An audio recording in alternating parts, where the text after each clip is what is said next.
Stress ka ba? Baka makatulong kami sa inyo. Una, alamin ang pinagmumulan ng stress. Matuto kang pahalagahan ang sarili. Makatutulong ang pagkakaroon ng sapat na tulog, healthy foods, at iba pang pangangailangan.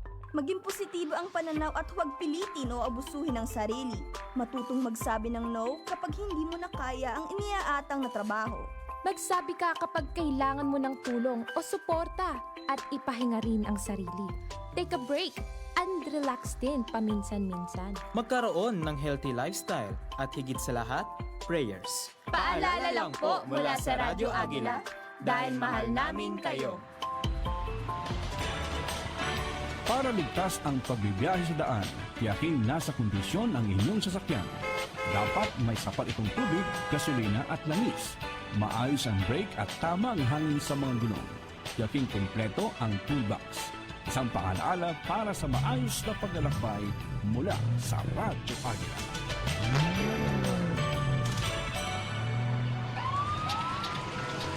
Narito na ang programang sandalan ng mga naapi. Sumbungan ng mga naabuso. Tumutugon, umaaksyon sa lahat ng panahon. Alagad ng batas. Alagad ng batas. Katarungan at serbisyong makatotohanan. Programang kakampi ninyo kontra krimen. Alagad ng batas. Alagad ng batas. Katarungan at serbisyong makatotohanan. Mapapakinggan tuwing Biyernes, alas 2 hanggang alas 3 ng hapon. Dito sa Radyo Agila.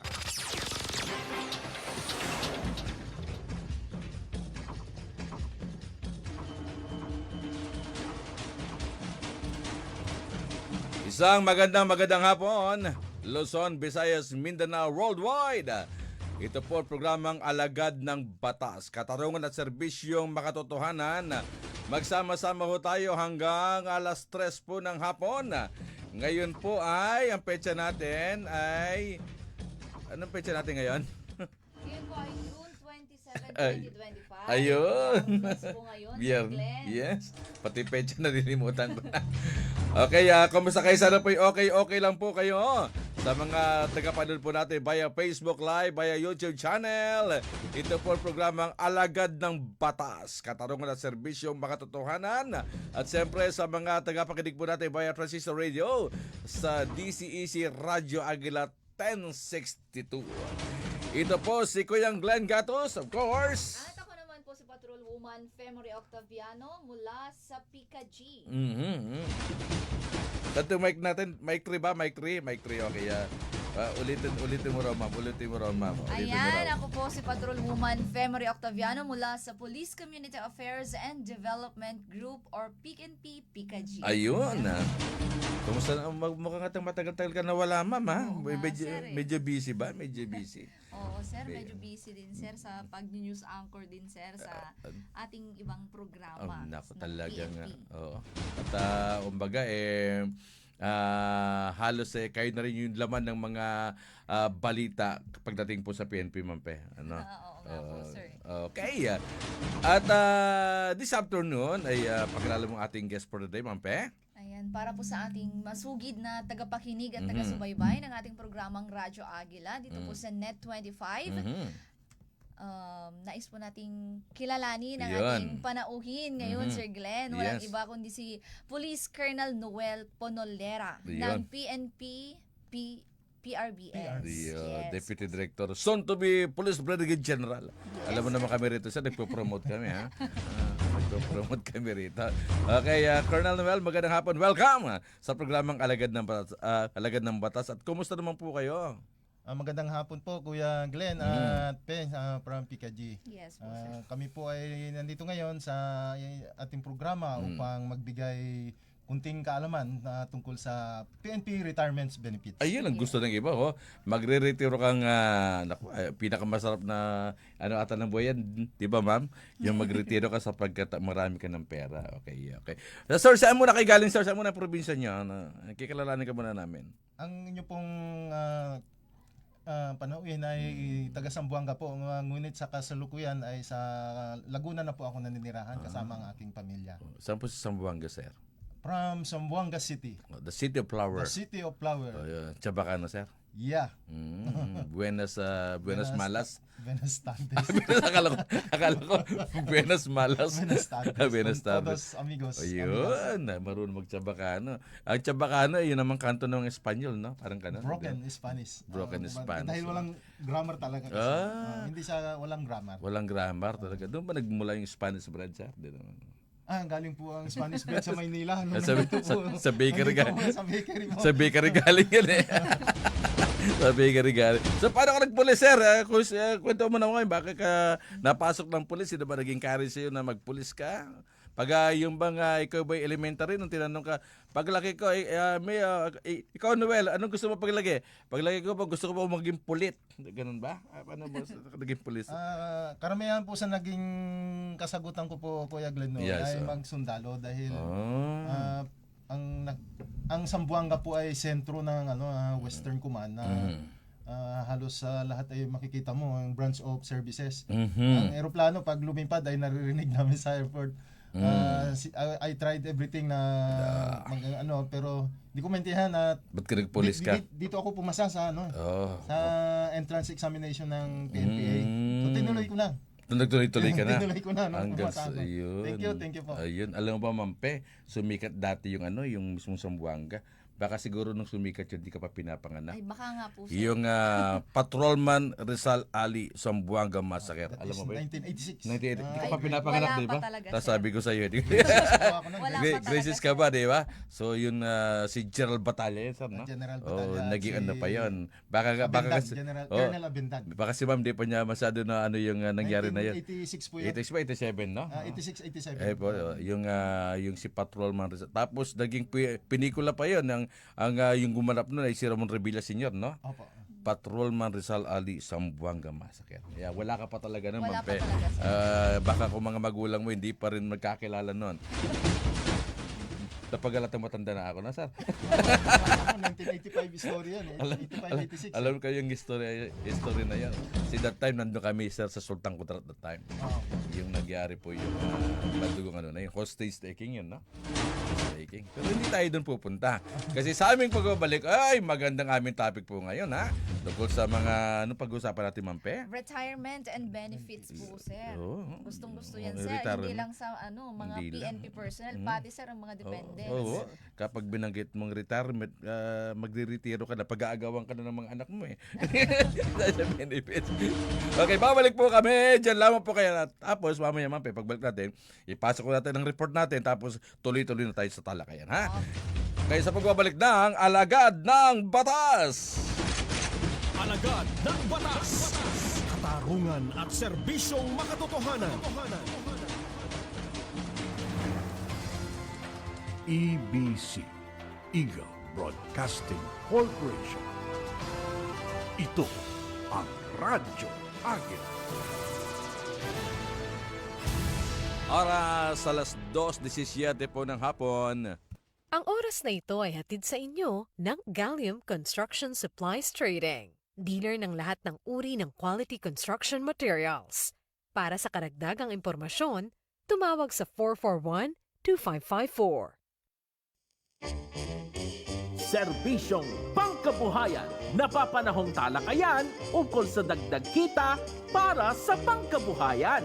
Ihatid sa atin ng tambalang Mona Dagsaan at Weng Maduma. Tuwing Biyernes, alas 3 hanggang alas 4 ng hapon. Dito lang sa Net 25, Radyo Agila. Serbisyong pangkabuhayan. Napapanahong talakayan ukol sa dagdag kita para sa pangkabuhayan. Ihatid sa atin ng tambalang Mona Dagsaan at Weng Maduma. Tuwing Biyernes, alas 3 hanggang alas 4 ng hapon. Dito lang sa Net 25, Radyo Agila. Alagad ng Batas. Katarungan at serbisyong makatotohanan.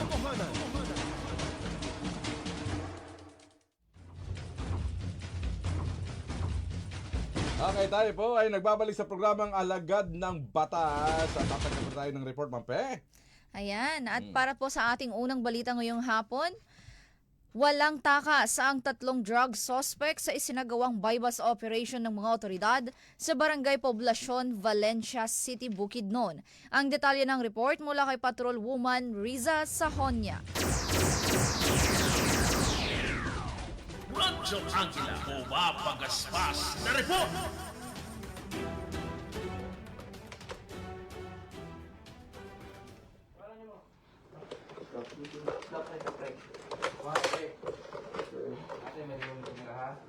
Arestado ang 3 drug suspects sa isinagawang joint buy-bust operation ng City Drug Enforcement Unit at mga operatiba ng Valencia City Police Station sa Barangay Poblacion, Valencia City, Bukidnon. Nito lamang ika-26 ng Hunyo, taong kasalukuyan. Kinilala ni Police Lieutenant Colonel Brian M. Panganiban, officer in charge ng Valencia City Police Station, ng mga drug suspect na sina alias Kevin, alias Brian at alias Mike, mga lalaki at residente ng nasabing lugar.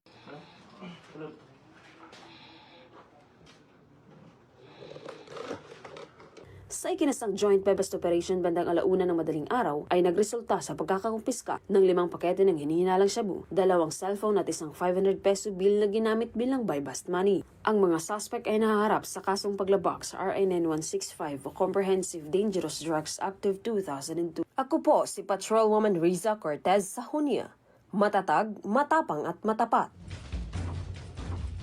Salamat Patrolwoman Sahonia.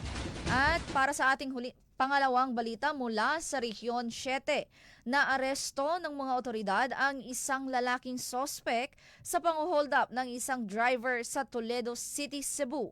Bunsod ng maagap at mabilis na pagresponde ng kapulisan sa insidente, patuloy naman ang paalala ng pulisya sa publiko na agad na i-report sa mga otoridad ang anumang kahina-hinalang aktibidad upang mapanatili ang kaayusan at seguridad ng komunidad.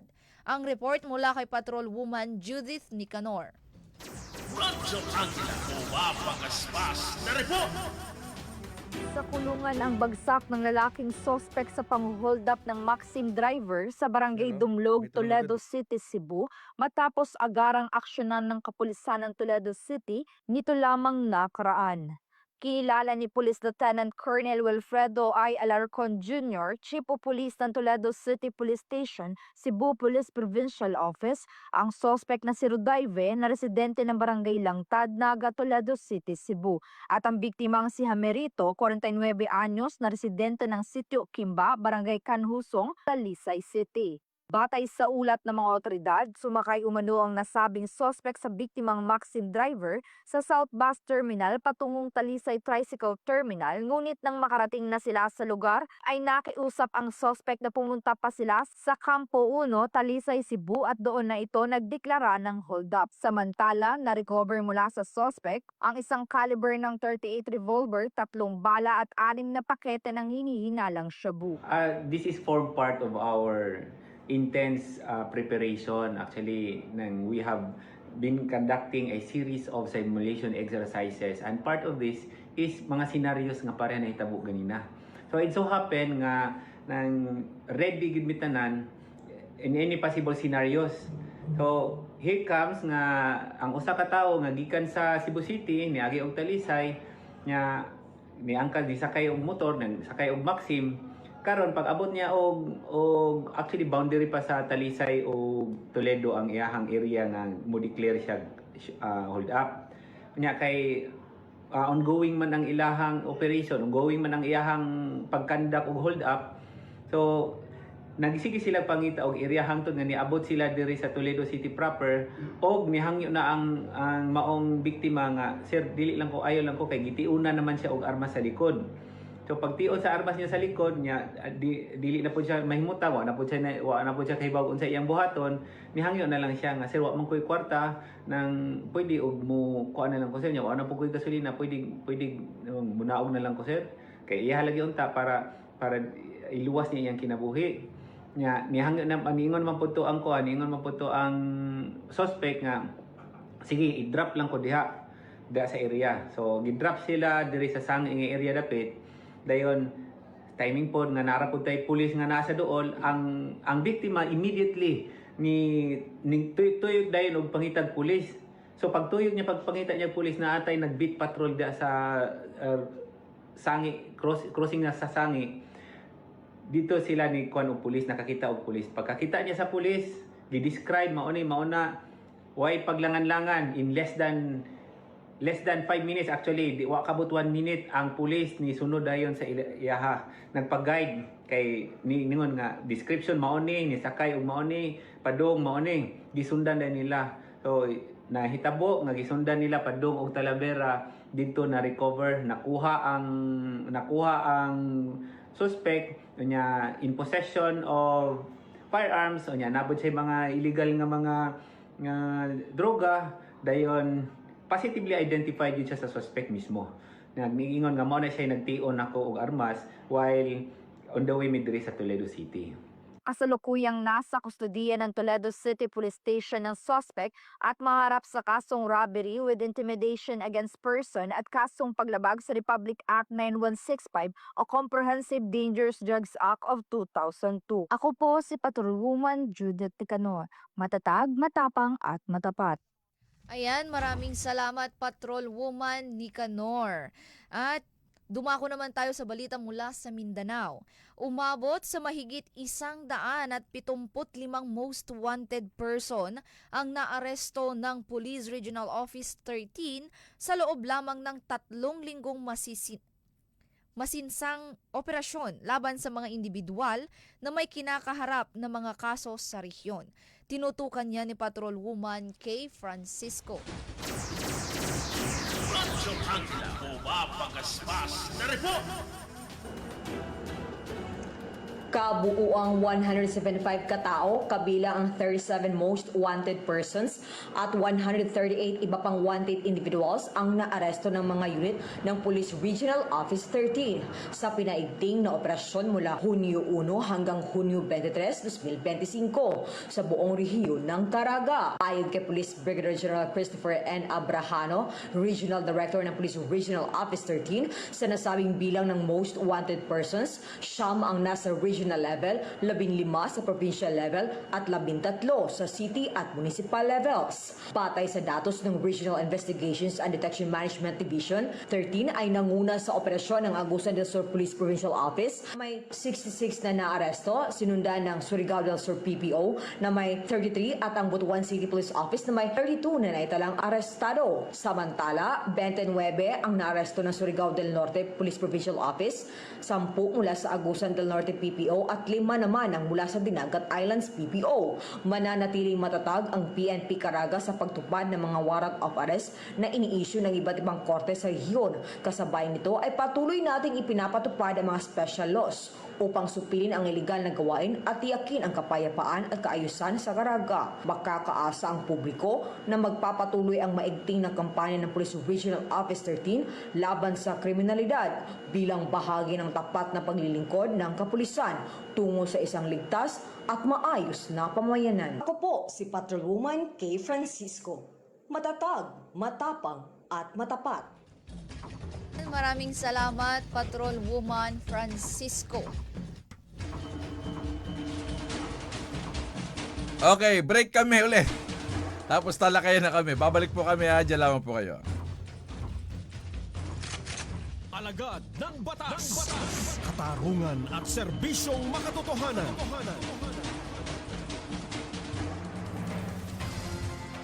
EBC, Eagle Broadcasting Corporation. Ito ang Radyo Agila.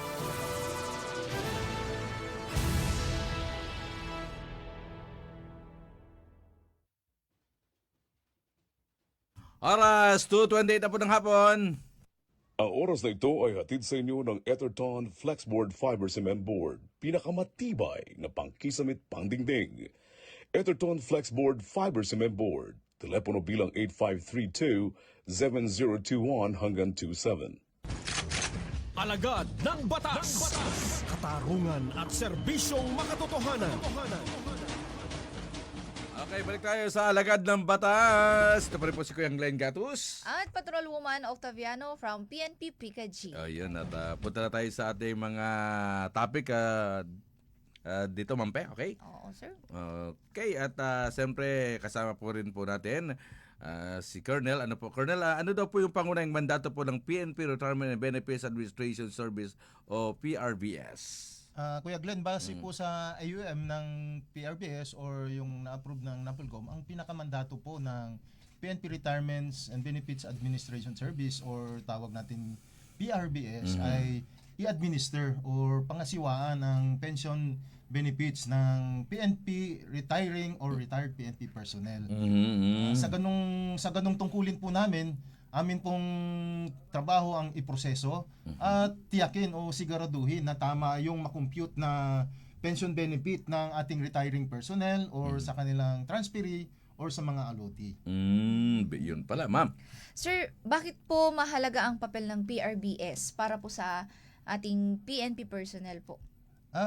Una sa lahat, kunting paliwanag. Yung Okay po. PRBS po ay ito po yung dating BPAD Yes, ng DPRM or yung Benefits and Pension Administration Division ng DPRM na siyang naging PRBS noong 2010. Ito ay nakita na rin ng pamunuan ng PNP na kailangang i-enhance o i-upgrade yung sistema ng pagproseso. Kaya nagbumuo siya ng hiwalay o separate na services. Sa katanungan, napakahalaga po ng PRBS sa kanyang tungkol dahil ito ang nag-administer o nangangasiwa. Ang mga personnel po rito ay nag-aral ng SRMO at ng financial system paano po makompute at maiproseso ng tama ang kanilang benepisyo. Sino daw binanggit mo benepisyo, sir? Sino daw po yung mga benepisaryo sa programang, siyempre, sa pagpapatupad po nyo ng PRBS? Kuya Glenn, bali tatlo siya kung Okay. ika-categorize. Pero sa akin, may pang-apat po ito. Sino pang-apat dyan? Ganito po siya, ang pinaka ano po ng PNP pension benefit ay ang ating retired PNP personnel. Una. Siya po yung primary. Retired PNP personnel o yung mga retiring kasi pinaprocess na rin po namin ang retiring in a year. Ang pangalawa po, kung doon ang punta natin at namaya pa ang isang retiree, ay isasalin po ito sa kanyang beneficiaries. Ang tawag po natin doon ay lahat sila, Kuya Glenn, ang tawag natin doon ay transferee. Transferee. Ang pag nangyari naman po na namaya pa ang isang PNP personnel habang in active service siya or died in the actual while in the active service, ang pension processing po sa mga died in the service ay pinaprocess po sa NAPOLCOM. Ang tawag po sa kanila sa NAPOLCOM ay survivor. Survivors, parang insurance, no? Survivor din ang tawag. Pero generally sa PNP, transferee sila. Okay. Ang sinasabi ko yung pang-apat, ito po ang nangyayari kung ang isang PNP personnel nag-retired ay nag-commit po siya, nakipagsang-ayunan siya sa isang affidavit na siya ay magbigay suporta sa kanino man na base sa legal. Ibig sabihin po yung mga illegitimate children niya, ang tawag po natin doon ay allotee. Or kung nangyari yung isang babae o isang na-prove na isang beneficiaries din ng PNP personnel at nagkaroon ng court order na siya ay bigyan yung bausilo, ang tawag sa kanila ay allotee. Bali, apat po actually ang category nila. Pero sir, yung allotee na to binabanggit mo, yung pang-apat na binabanggit mo, ay hindi nahihingi ng consent. Alimbawa, yung kanyang asawa, yung mga anak niya, meron pa sa ibang bibigyan. Hindi na kailangan ng consent ng kanyang pamilya. Kung yung mismong beneficiaryo, ayun ang gusto niya, meron pa siyang bigyan sa pang-apat. Kasi ang pinaprocess na lang ng PNP doon, ng PRBS, ay i-check po yung legality kasi makikita doon kung may acknowledgement siya sa birth certificate. Kung base po sa civil code, ang tawag doon ay ipoprove lang ang filiation. Filiation can be proved only by acknowledgement doon sa birth certificate. Or dahil kinasuhan siya at nakipag-ayos siya sa korte dahil doon sa 9262 law, yung sa BAUSI, bibigyan ng court order ang isang PNP personnel na magbigay ng suporta at actually dinedirect na agad niya mismo ang PNP to provide support. Kinukompute po siya ng court kung magkano po ang yung korte ang masusunod doon sa magkano ang ibibigay doon sa pang-apat na beneficiaryo. Okay, ma'am, bago natin po tato kasi meron lang tayong tanong ha. Ay meron lang po gusto magtanong. Si Jessie Absede, sabi niya, sir, magkano po estimate makuha ko optional retirement? 672.50 calco, 28 years and 9 months po, parang PS, MS po ang ranko. Okay. Parang yung rango niya, Kuya Glenn, ay sa una ito yung tawag na SPO2. Okay, So okay, kung tama. ang sahod ng SPO2 ay 34K at siya ay naka-PIP long pay, ang long pay niya ay nasa 18K. So parang ang monthly pension niya, yung raw product niya ay 52,000. Okay. Dahil ang length of service niya ay pumapasok na 29 years and 9 months, ito ay kinumpute ko kanina ay 0.75 lang po ang multiplier niya or 71%. So, lumalabas po na nasa 37K ang maging outright monthly pension niya kung ito ay agarang magpapapension siya ng outright 37. Kung ito naman ay kanyang ilalamsam ng advance sa 36 months, ito po ay umaabot ng 1.3 million. Then yung supplementation of accrued leave niya base sa initial na computation, kasi hindi man natin nakita yung kompletong dokumento niya, yung service record niya, ay inestimate muna namin sa 1.2 million kung wala pong wala pong ibabawas na vacation leave at sick leave. Tsaka loan. Yung loan po, wala Kuya yan, Glenn, binabawas yon kasi kada sweldo. Kasi mag-a-affidavit sila ng authority to deduct. Okay. I-deduct po talaga yon sa kanilang CAL receivable. Okay. Ito, mabago ito Ito po ilang buwan daw po bago ilalabas ang order kung May 8 ay napasa na sa NAPOLCOM? Ilang buwan bago lalabas ang retirement order? Yung May 8 niya ba, Kuya Glenn, ay nag-apply siya ng optional at itong May 8 ay sa kasalukuyang taon na 2025. Ngayon daw po ito. Para po ito optional ata. Optional. Early retirement. Pinoproseso po kasi ito hanggang sa ma-approve siya ni kami po ang magproseso ng approval. Kaya sa PRBS, kasi i-check muna kung qualified siya. Kung papasok siya doon sa section 40 ng 6975 na supposed to be dapat naka 20 years in service, yung minimum requirements of the law. Then ipaprocess namin siya hanggang sa i-approve siya ni DCA. Siguro sa experience umaabot siya ng 1 buwan sa PNP.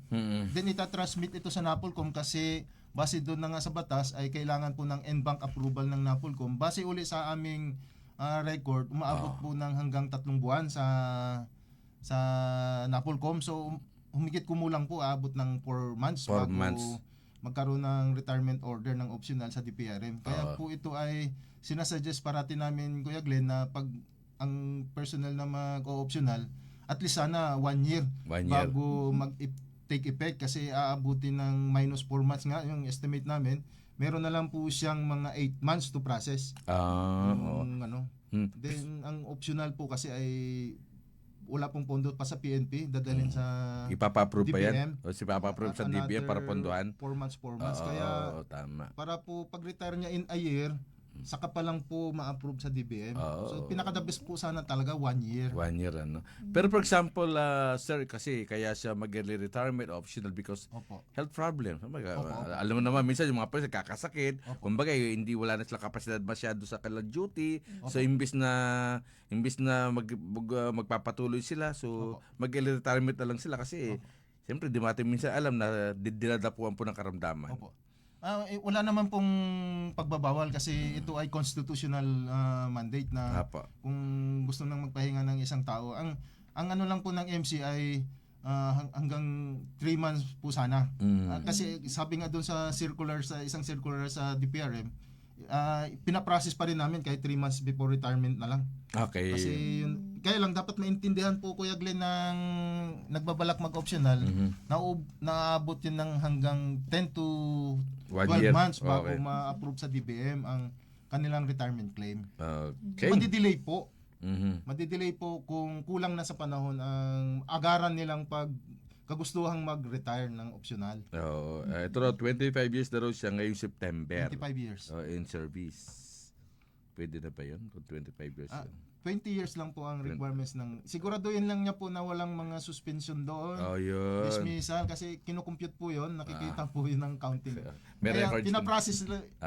Sinecertain lang namin sa PRBS na pag binawas po yung mga deductibles doon na leave of absence at mga dismissal, suspension, qualified pa rin sila. Okay. Mampe? Sir, paano naman po pinaproseso ng PRBS ang retirement benefits po ng isang PNP personnel? Ma'am, sa ngayon, kung dalawang bagay po kasi ipaprocess natin ang retirement claim ng retiring. Iba po ang proseso doon sa transferee at saka sa allotee. So kung sa kung sa PNP personnel po, effective itong January ng kasalukuyang taon, meron na po tayong online system, yung PNP Automated Retirement Processing System o PARPS, na ang data po ay ina-upload doon, Kuya Glenn, sa PARPS. Sa system yun, online submission po yun. Ang ano po kasi doon, ang isa-submit na lang nila, actually yung authorization to deduct, dahil baka po may mga loan sila, yung updated form ng STI1, 2x2 picture, kasi yung ibang dokumento po, Kuya Glenn, ay ang appropriate PNP offices na ang mag-a-upload doon sa system. Ang mag-a-activate po ang system, ang PARPS, kung na-issuehan na po tayo ng retirement order. Okay. Kasi pag inilabas na yon ang retirement order, mismo si DPRM, kasi kasama siya sa updating po sa system, i-upload niya na yung retirement order. Pag na-upload na po yung retirement order ng isang PNP personnel, compulsory man yun o optional, maano lahat yung concerned agencies doon na involved sa system, ma-alert. Meron na palang ganito. So ipaprocess yung mga document nila, i-upload. Kami i-upload din kung ano yung requirements. Ang kanila na lang ang pag-file ng ombudsman clearance, kasi ito ay personal pa rin. Pero yung NAPOLCOM clearances, kami na sa PRBS actually ang nagpo-process. Kami i-upload na lang po. So kung ang katanungan ay gaano po ba katagal, ang katanungan kung ito ay makumpleto lang po sana ng maaga, kung compulsory po, at least 2 months ang sabi ng finance service na masumiti na, at ito ay itatransmit namin sa DC, maaging available po after 3 to 5 days after retirement. Ang optional lang po talaga, kasi aabot ng ibang klase siya, kasi wala pa siyang pondo for approval ng DBM, yun ay aabot ng hanggang 8 months. Ayun. Yun lang po talaga ang may katagalan. Ang karamihang eksperyensya na problema po sa processing, Kuya Glenn, yung clearances. Property accountability clearances talaga. Doon tumatagal ang kung lalo na wala siyang proof na na-turn in na yung dati niyang nakuha o na loan na isang gamit. Ayun. So hanggat sa maaga sana, may process na yung property accountability. Okay, para agaan. Okay, ma'am? Sir, gaya po ng mga sinabi nyo kanina, yung pag-upload nila yung mga dokumento na kailangan online. Sir, ano-ano po ba yung mga documents or requirements po na karaniwang kailangan para po pag-claim naman ang death or separation benefits ng isang retiree po natin, sir? Death at separation? Yes po, sir. Ang separation benefit kasi po, Kuya Glenn, ay pinaprocess po ito doon sa MWP ng DPRM. Apo. Doon po to. Tapos yung death benefits naman, kung died in the service, ay ito ay mula nung 2021 na isalin na sa NAPOLCOM base po sa DOJ opinion. Ang NAPOLCOM na po ang nagpo-proseso ng death benefits claim. Kung ito ay nangyaring pinadaan sa PRBS, ito ay amin lang itra-transmit sa NAPOLCOM. Parehas din, madam, ang requirements ng NAPOLCOM. Ito ay amin lang i-proseso at i-transmit sa NAPOLCOM kung ito ay dumaan sa PNP. Pero pwede rin silang direktang i-file actually ito sa NAPOLCOM.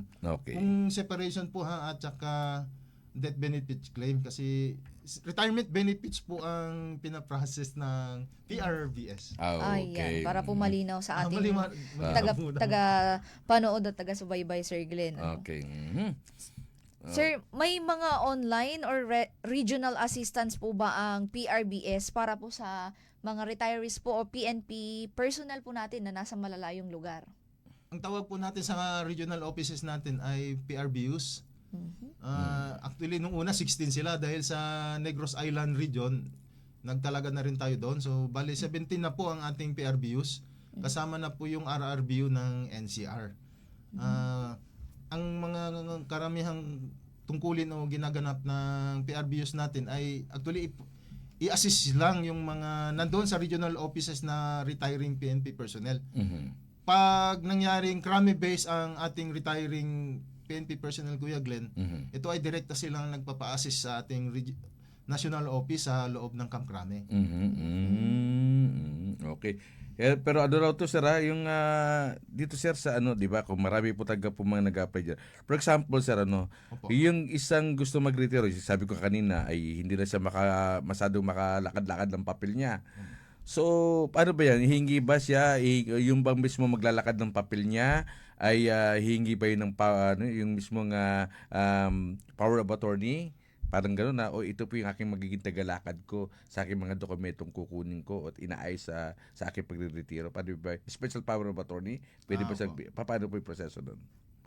Depende po sa sitwasyon mo na, Kuya Glenn, kung ang ating retiring personnel ay nandun siya sa regional office. Iba kung nandito siya sa Camp Crame.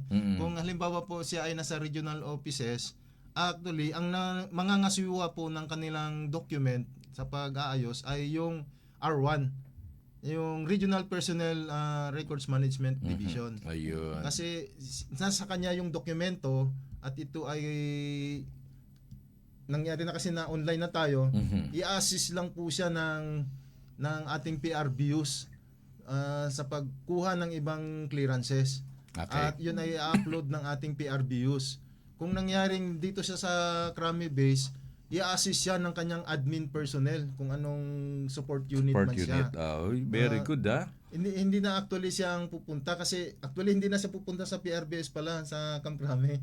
Kasi online isa-submit yun ng kanyang yung kanyang losing unit, yung last unit of assignment niya. Kasi nga po yung ibang clearances o ibang dokumento ay example yung DL clearance, ang DL na kasi ang mag-upload. Si DPRM naman siya na ang mag-upload ng personal document. Ang i-upload na lang ng personnel, magpapa-assist siya ay yung kanyang updated form, family information sheet, 2x2 pictures, pensioner information form kasi basically siya kasi ang gagawa noon. Pwede naman magpatulong siya sa pag-aayos ng dokumentong yon. Pero yung ibang documentation, halimbawa promotion order, SALN, clearances, ang mag-upload noon yung appropriate office na lang. Bali maluluwagan po ito kasi may iwas sila sa red tape. Tama. Kaya ko nababanggit yan, noong mga panahon nakabit ako sa Crame, hindi pa ganoon katindi yung wala pang online Sa gilid ang daming mga di ba, yung mga ako lang mag-ayos ng papel mo, ako lang mag-ayos ng mga dokumento mo, mga ba yun sir, mga pixer? Di ba ang dami dati yun pero ngayon ay hindi na to mapipixer, wala na. Maliban Kuya Glenn kung yung code niya kasi naka-code po yung pag nag-retire na siya, i-load yung pangalan niya doon sa PARP sa system na yon. Patadalan siya sa email niya at SMS na ito yung paano ka makapag-enroll doon sa system. Actually, tiningnan ko uli kanina. Actually, isa-sign in na lang niya. Pipindutin lang niya actually yung sign in na naka-ready form. Delikado kapag scammer mga yan. May scam. Yung sa email niya po yung sa email? I-sign in niya yon tapos tuturuan siya na change password. Okay. So, mangyari nun, siya lang actually ang makakaalam na sa kanyang account. Kung yun ay patingnan niya sa iba, okay lang sa anak. Yun nga sa binabagyo. For example, sa wala sa capacity ka so sa anak ba niya, sino ba yung pagtitiwalaan niya kasi yung password lahat. So yung mismong anak niya man o sino ang pagtitiwalaan niya, siya yung nakakalam sa lahat ng transaksyon. At siya rin ba yung pwedeng merong otoridad na kukunin yung cash? Kumbaga binibigyan ba niya na ito ng otoridad? Paano? Ay, Kuya Glenn, sila na bala nun. Sa retiree yun. Sa retiree talaga, oo. Kaya lang nga sa yung pag-claim. Kasi ako na daw po mag-claim, ako na mag-withdraw. So, nasa kanila ng pag-uusap yun. Opo. Ayun. Hindi, Kuya Glenn, pag na-approve na po ni Chief PNP, kasi nasa office na po ni Chief PNP, yung ATM po namin ngayon bilang active, yung active payroll account natin, pag na-approve na ni Chief, kasi okay na sa land bank yun, pag ito ay na-approve ni Chief at ma-implement na, yung payroll account namin ng bilang active, yun na rin kasi ang magiging pension account. So, para isahan na din sir. Para isahan na lang ang hindi na magbabago ng pension. Ngayon, nasa pag-iingat na po yun, Kuya Glenn. Ng isang retiring personnel kung saan mapunta yung kanyang ATM account. Ayun. kailangan dapat paingat. Yes, ma'am. Sir, may tanong po dito yung yung kaklase ko po nung college. Sabi niya po, sir, paano po ma'am yung tatay ko? Kaka-retire lang po siya, pero na-paralyze. Retired po siya, Krami Base, pero nandito po kami ngayon sa probinsya. Ang probinsya po nila, sir, is sa Region 3. Paano daw po Central yun, sir? Luzon. Yes, Ang po, tatay nyo po kaya ay isang pensioner na.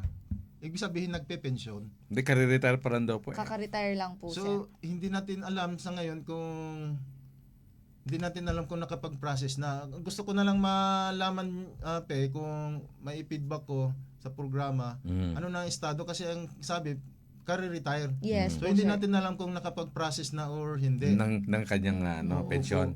Okay. I hope na kung ano ba siya, Krami Base? Yes, daw I po, hope sir. na assist siya ng kanyang admin personnel sa Krame.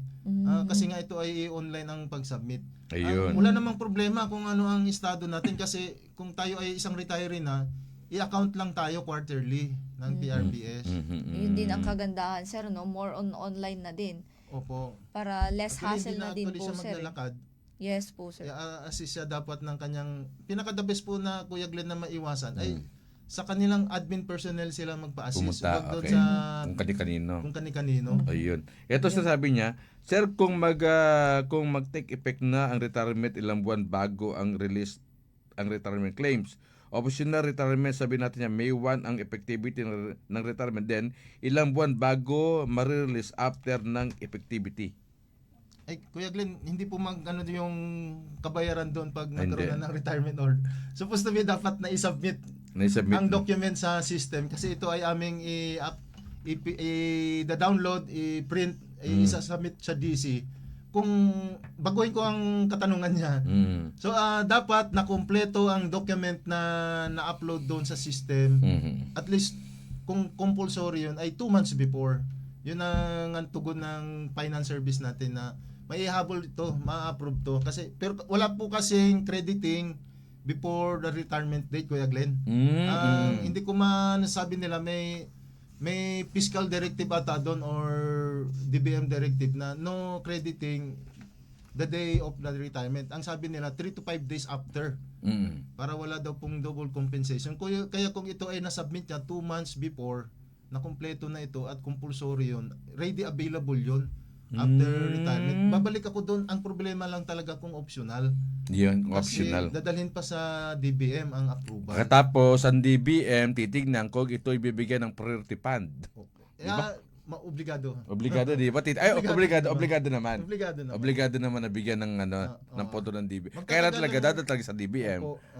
Magtatagal lang, Kuya Glenn, kasi by batch. Oo. Hihintayan po kasi hindi ko alam kung ilan ang requirements na by batch. Siguro 20 or ibig ko sabihin, kung nahabol mo yung mapupuno na yung batch na yon, susunod ka na. swerte mo. Oo. Pero kung ikaw ang mag-uumpisa doon sa Maghihintay ka sa batch na yon. Bawa isang batch ka mo 20, kung ikaw edi kasi maghintay ka ba ng 19 para mapuno. Ikaw po yung nauna. Hindi mo nauna ka. Pero yun ay napupuno naman in a month. Mabilis naman kasi marami naman nagre-retiro, no? Nagre-retiro. Tama. Okay. So, marami pa tayo dapat pag-usapan, sir. Anyway, ano po panawagan nyo at mamaya sinong gusto yung babatiin? Go ahead po, sir. Sa ating pong mga PRBS personnel, ituloy lang po natin ang ating tungkulin bilang taga-pangasiwa, yung pag-administer ng ating pong retirement benefits sa ating PNP personnel. Sa Kuya Glenn, sa PNP personnel naman, sa magre-retire, ang nakikita po namin, sirs, na problema ng retirees ay yung clearances. Yung clearances talaga, yung sa property accountability. Doon po sila nagtatagal.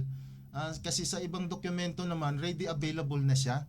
Ang pagbibigay po ng pension, Kuya Glenn, ay walang problema kasi by proof and by fact, PNP personnel ka, chine-check lang ng PRBS kung na-meet ba natin yung minimum requirements na 20 years.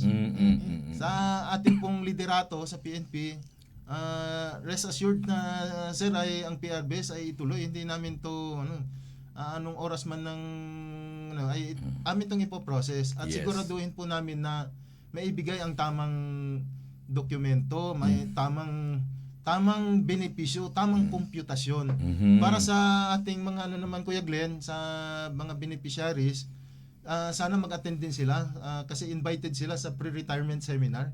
Ayun, pumunta po yun? kayo para Maganda malaman pala nyo. yun. Virtual po yun, Kuya Glenn. Virtual no pala. need to visit Krame, virtual. Ang amin pong retiree ay inaanyayahan namin na sumali sa online seminar. Ito po ay 1 year before. Okay, Pag may order na sila, Ah. sinasama na lang yung para matutunan din nila ang problema.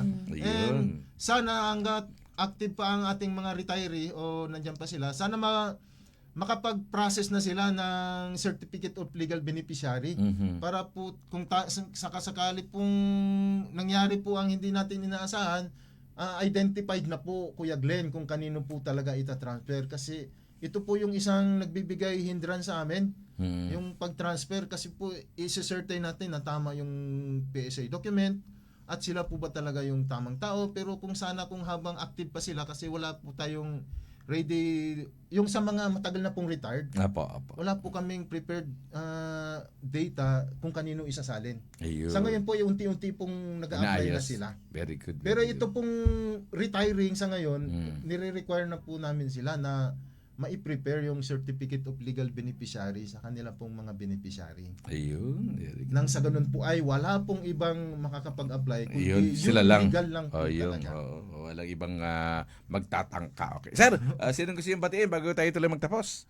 Bitin yung oras natin, no? Oo May nga, part 2 Sir kaya Glenn. tayo dito. Alam mo ko marami magtatanong dito. Actually, may mga tanong pa eh. Pwede ba tayo part 2? Sasagutin naman natin. Pagdating sa benefits, ang dami eh, Hindi no? naman yan science. Oo nga, science eh. Hindi naman yan science at na mahirap at hindi naman mathematics. Kasi ang kasagutan dyan ay araw-araw na po namin Daming hinaharap. Hinaharap na po namin. Kahit po nakapikit kayo rito, alam natin yung sagutin to. Kahit naka-close eyes po ay masasagot po natin. Walang problema. So may part 2 tayo mampi ha. Alam mo, sa totoo lang marami eh. Kaya sa susunod, ipa-plug na natin to ulit. Para yung mga magre-retiro ng pulis, sa magre-retiro ng pulis, optional. Explanation.